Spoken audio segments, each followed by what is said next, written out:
Hi everyone, this is Dr. Avani Ratan. I'm your faculty at Conceptual Psychology, and today we shall be studying client centered therapy together.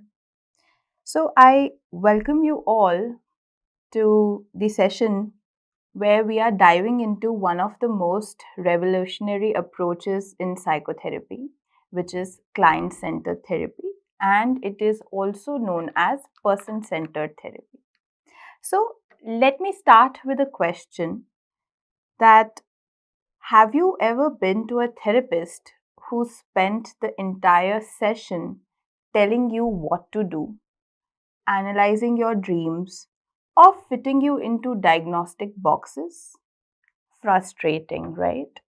Well, Carl Rogers looked at that traditional approach and said, what if we got it all wrong? What if the client already has the answers? So, this isn't just another therapeutic technique to memorize. This is a philosophical revolution that changed how we think about human nature, about healing, and the therapeutic relationship itself. So, by the end of this lecture, you'll understand why this approach is still incredibly relevant today, even in our evidence based practice era. So let's just start with what is client centered therapy. So, the core revolutionary idea here, or the premise which it was based on, is radical in nature, which is that people are fundamentally trustworthy and they have an inherent tendency towards growth and self actualization. So, think about it like if you plant a seed in good soil, you give it water and you give it sunlight, it naturally grows towards becoming the best plant it can be. Rogers believed that humans they work the same way. We don't need to be fixed by experts. We need the right conditions to grow. Now, let us look at what the paradigm shift says. The traditional therapy, which was in the years 1940s to 50s, we saw therapist as an expert authority. We saw client as a patient with pathology. We focused on diagnosis and treatment, and we saw how therapists would direct the process. Then came client centered therapy, where therapist was a facilitator. Client was seen as an expert on their own experience. There was focus on growth potential and client directed the process. Let us look at this through a real world example. Imagine Priya, who is a 28-year-old software engineer. She comes to therapy feeling stuck in her career. The traditional approach over here would say that the therapist might diagnose her with adjustment disorder, give her cognitive exercises, suggest career counseling, and create a treatment plan, right? Whereas the client centered approach, here the therapist creates a warm, accepting space. So, here there is a warm, accepting space, and the therapist asks, tell me about feeling stuck, and then listens deeply.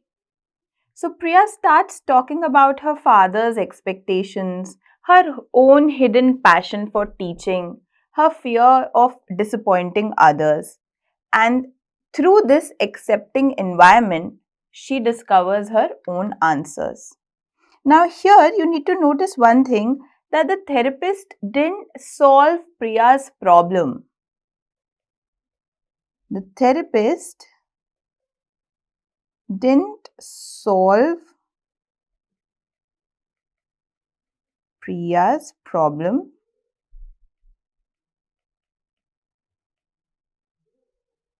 In fact, Priya herself solved her own issue.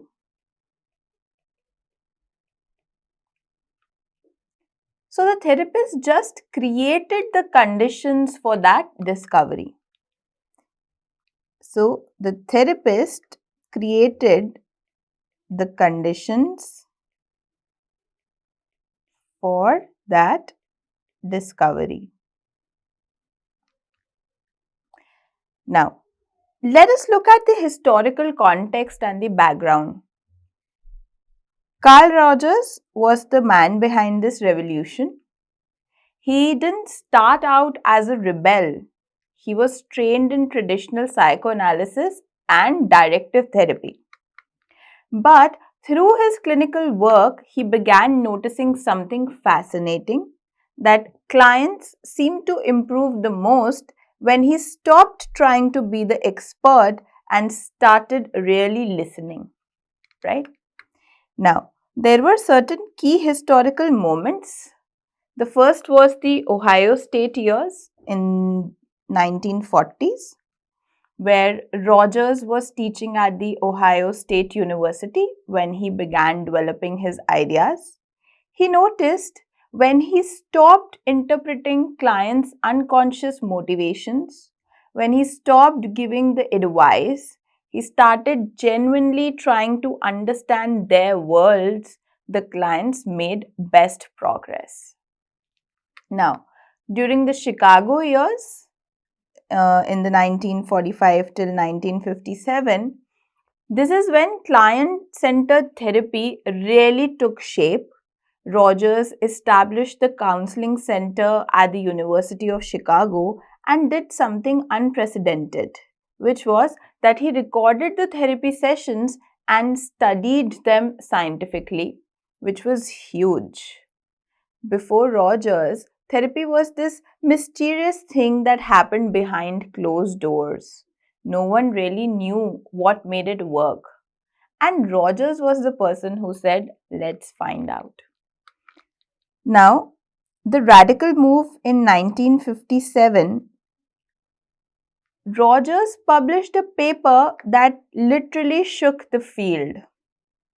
It was titled The Necessary and the Scientific Conditions of Therapeutic Personality Change. He argued that you didn't need years of psychoanalytic training or complex techniques.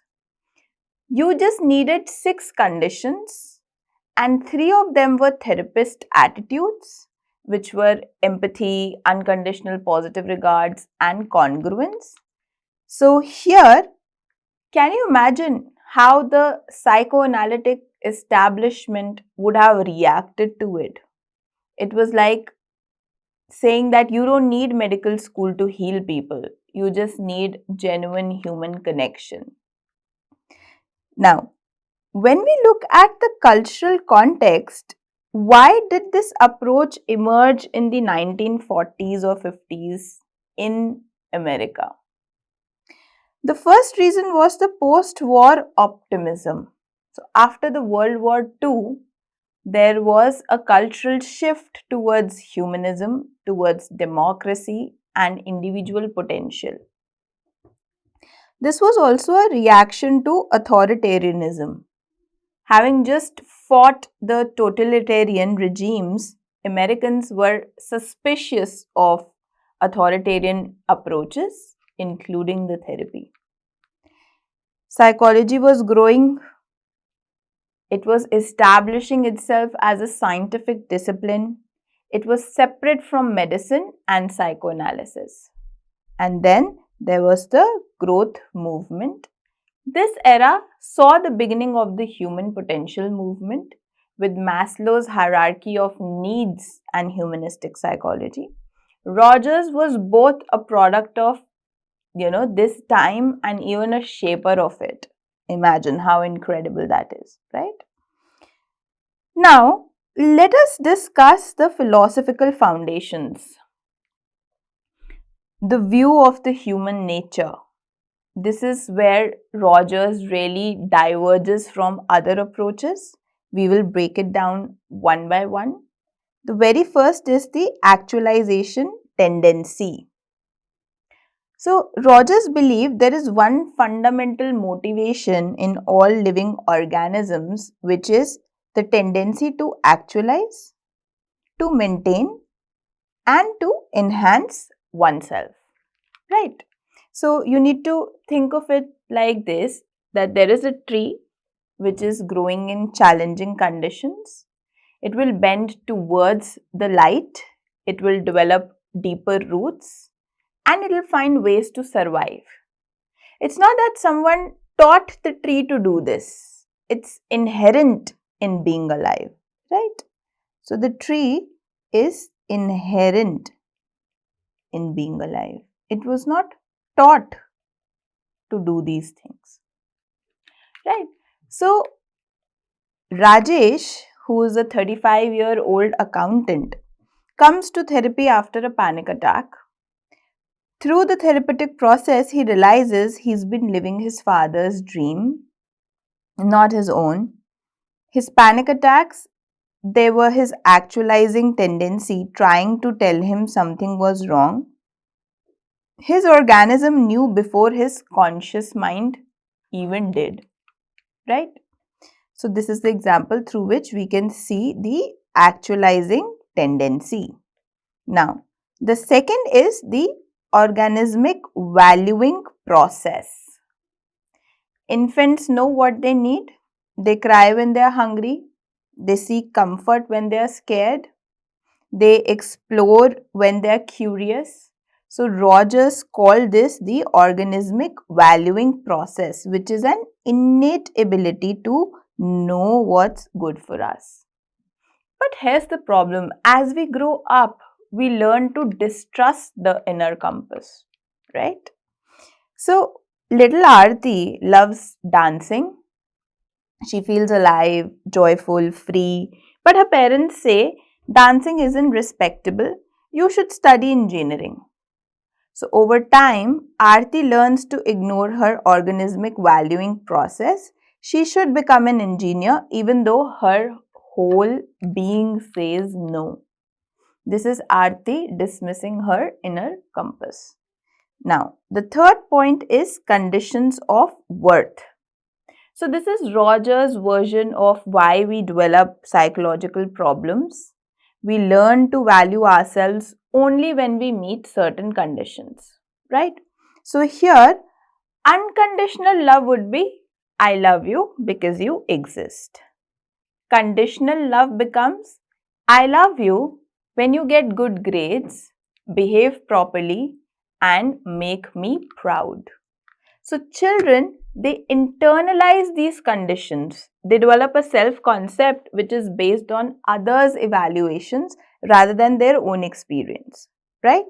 So, Meera is a brilliant student who always gets top marks. Her parents are proud, teachers praise her. She develops a self concept that I'm valuable only when I achieve. Conditional love, right? So, this creates a split. The real self is sometimes tired, wants to paint, needs rest, values relationships, right? But the self concept says you must always achieve. You can't fail. Productivity equals worth. So, the greater the gap between the real self and the self concept, the greater the psychological distress, right? Now, the another point is incongruence, which is the root of psychological problems, right? Incongruence is when there is a mismatch between our actual experience, which is our real self, and our self concept, which is who we think we should be. So, let us look at this through an example where Amit is a doctor. His self concept is I am a successful doctor who loves his work and helps people. His actual experience says that I feel empty, I dread going to the hospital, I went into medicine for my parents. Now, this incongruence creates anxiety, depression, and what Rogers called the psychological maladjustment, right? So, Amit might deny his future feelings by saying I'm just tired may distort his own reality that I do love medicine, I'm just stressed, or become tired, rigid, and defensive. So the anxiety isn't the problem. It is just a signal that something's wrong.